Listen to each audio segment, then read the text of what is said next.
Anakkampoyil Kalladi Meppadi തുരങ്കപാതയ്ക്കായുള്ള പാറത്തുരക്കൽ March ആദ്യവാരം ആരംഭിക്കും. മുഖ്യമന്ത്രി സ്വിച്ച് ഓൺ കർമ്മം നിർവഹിക്കും.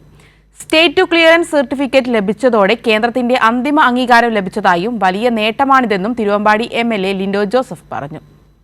കേരളത്തിന്റെ സ്വപ്ന പദ്ധതിയായ വയനാട് തുരങ്കപാതയ്ക്ക് കേന്ദ്ര പരിസ്ഥിതി മന്ത്രാലയത്തിന്റെ സ്റ്റേജ് 2 ക്ലിയറൻസ് ലഭിച്ചത് വലിയ നേട്ടമായാണ് കേരളം കാണുന്നത്. തുരങ്കപാത നിർമ്മാണത്തിന്റെ ഫൈനൽ ക്ലിയറൻസ് നേടിയതോടെ നിർമ്മാണം എത്രയും പെട്ടെന്ന് പുതിയ ഘട്ടത്തിലേക്ക് കടക്കുകയാണ്. കേന്ദ്ര വനം പരിസ്ഥിതി മന്ത്രാലയം മുൻപോട്ട് വെച്ച മുഴുവൻ മാനദണ്ഡങ്ങളും പാലിച്ചതുകൊണ്ടാണ് സ്റ്റേജ് 2 ക്ലിയറൻസ് ലഭിച്ചതെന്നും ധൈര്യസമേതം പദ്ധതിയുമായി മുൻപോട്ട് പോവാമെന്നും ലിൻഡോ ജോസഫ് MLA പറഞ്ഞു.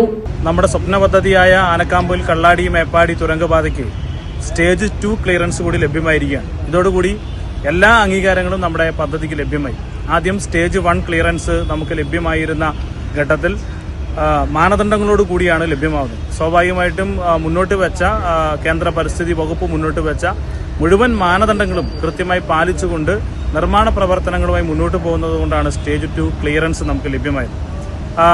കോഴിക്കോട് ജില്ലയും വയനാട് ജില്ലയും തമ്മിൽ ബന്ധിപ്പിക്കുന്ന വാഹന ഗതാഗതവും ടൂറിസം സാധ്യതകളും ചരക്ക് നീക്കവും എല്ലാം എളുപ്പത്തിലാക്കുന്ന ഒരു വലിയ സ്വപ്ന പദ്ധതിയാണ് കിഫ്ബി പദ്ധതിയിലൂടെ 2134 കോടി രൂപ മുടക്കി സംസ്ഥാന ഗവൺമെന്റ് ആനക്കാംപൊയിൽ കള്ളാടി മേപ്പാടി തുരങ്കപാത എന്ന നിലയിലുള്ള പദ്ധതി വിഭാവനം ചെയ്തു. തുരങ്കപാതയ്ക്കായുള്ള പാറതുരക്കൽ മാർച്ച് ആദ്യവാരമാണ് ആരംഭിക്കുക. സ്വിച്ച് ഓൺ കർമ്മം മുഖ്യമന്ത്രി പിണറായി വിജയൻ നിർവഹിക്കും. ഒരേ സമയത്തു തന്നെ ഇരുഭാഗത്തു നിന്നും തുരന്നു പോകുന്നതാണ് നിർമ്മാണ രീതി. കിഫ്ബിയിൽ ഉൾപ്പെടുത്തി 2134 കോടി രൂപ ചിലവിട്ടാണ് പദ്ധതി പൂർത്തീകരിക്കുന്നത്.